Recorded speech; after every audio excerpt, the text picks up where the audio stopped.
Minister's deal. 4 days to go and 24 or so ministers were dispatched to sell Theresa May's Brexit deal around the kingdom.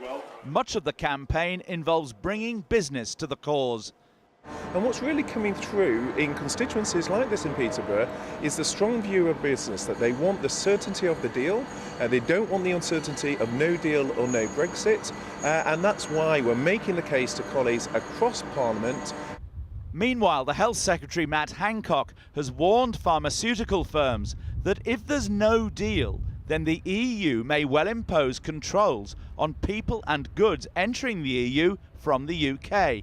And the biggest impact would be across the English Channel at Dover and Folkestone.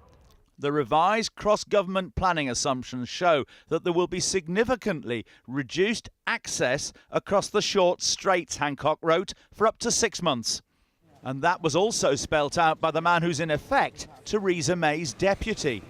Worst case scenario is that you would be looking to a traffic flow across the channel being reduced from its current levels to between 13 and perhaps 25% of current levels. Now that's something that we don't want. It is a worst case assumption, but so much depends on what the French decide to do in those circumstances, which clearly we don't control. If they follow European law, as they're obliged to do, there are lots of checks and controls that have to be imposed.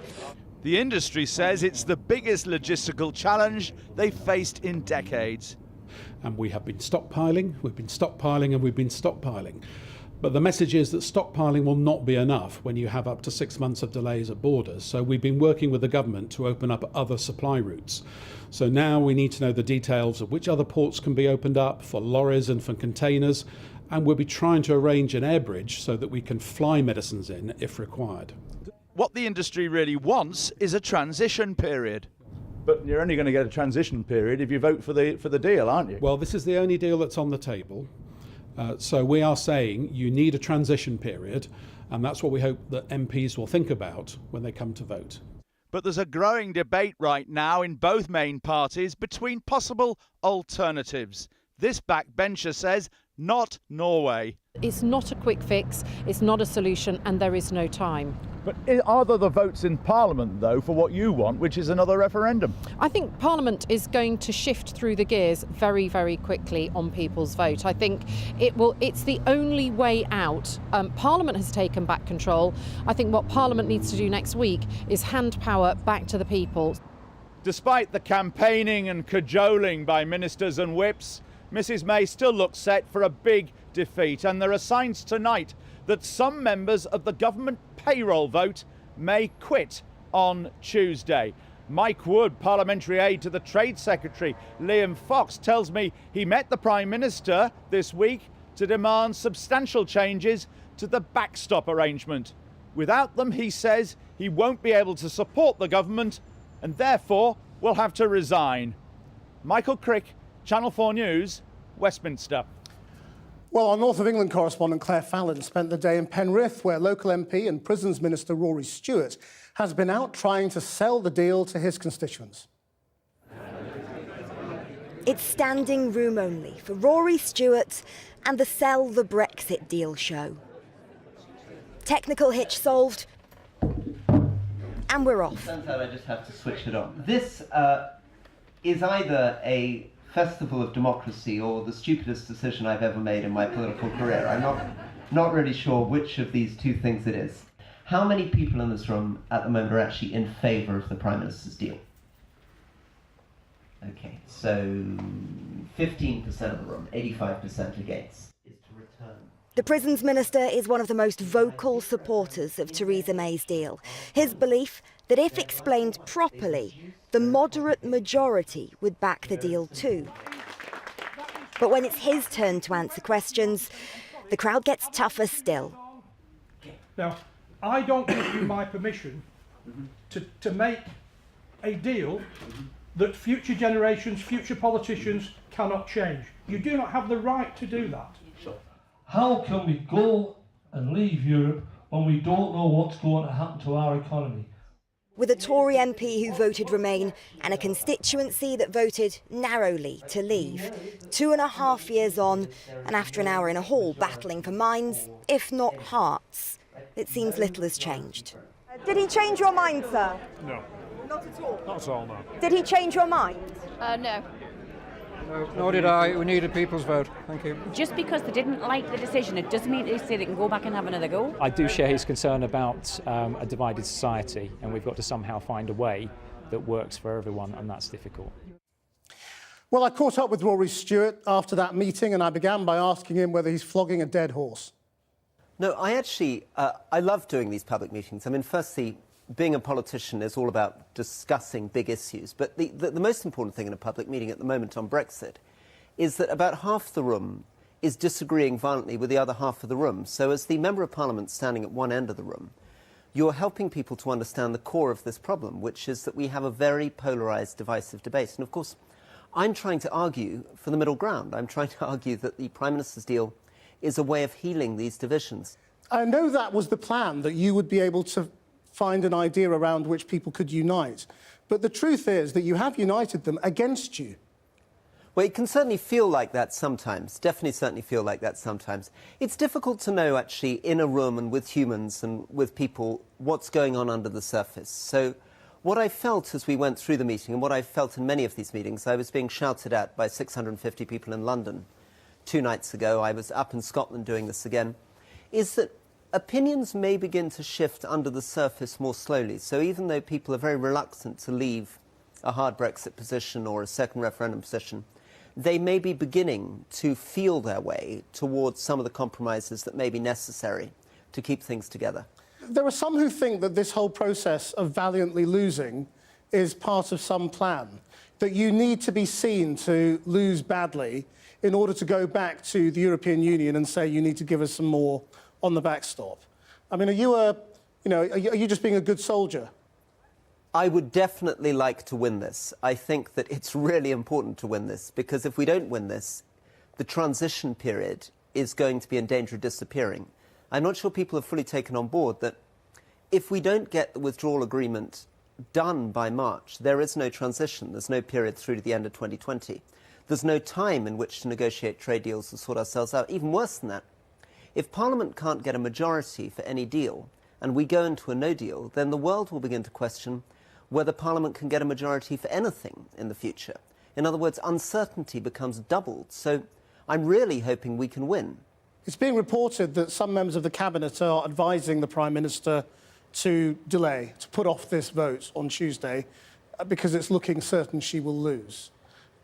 If it is still looking the way it is now on Monday night, what would you advise her? I don't know. I think it's a very, very difficult question, this. Because obviously I believe very strongly that this is the right deal, that the logic is behind this deal, and that if the public and members of Parliament are given more time to really understand what happened in the negotiations with Europe, how much we've gained, and how dangerous, risky and unpredictable these other so-called options are, they're going to begin to get behind that deal. But how you get there, I'm not really sure, because from my point of view, I know that very few people in Parliament want a second referendum. Very few people want a hard Brexit. So we should be talking somewhere in the area of this deal. But as you say, we don't seem to be. And getting there is going to take a lot of persuasion. Rory Stewart. Now, there are also cracks on the Remain side of the debate, with the People's Vote campaign criticising both those arguing for a Norway-style soft Brexit and the Liberal Democrats for putting down an amendment for Tuesday's vote calling for another referendum. Too soon, say the People's Vote campaigners. Joining me now is the leader of the Liberal Democrats, Sir Vince Cable. Now, this is sort of about political strategy, Sir Vince, and people are saying if you have an amendment on a vote for a People's Vote on Tuesday, you'll kill it off. Have you got it wrong? No, not at all. There is a very minor issue about parliamentary procedure and tactics. I've had very amicable conversations today with people in other parties who are working with us. We're going to work together, and we just want to make sure that Parliament does properly debate this option when the opportunity arises. There's a bit of a storm in a teacup here. Well, but you're preempting Labour MPs process, aren't you? You know very well that Labour's position is wait for a defeat, then go for a general election, then consider a second referendum. By forcing them to vote on it before the defeat, you risk none of them coming to your aid. No, we're not proposing to do that. We will cooperate very closely with our allies in other parties. There are some Conservatives, some Labour. We just want to make sure that the option of a people's vote it's becoming increasingly likely and increasingly well supported, and that Parliament does have this opportunity. But there is no difficulty here at all.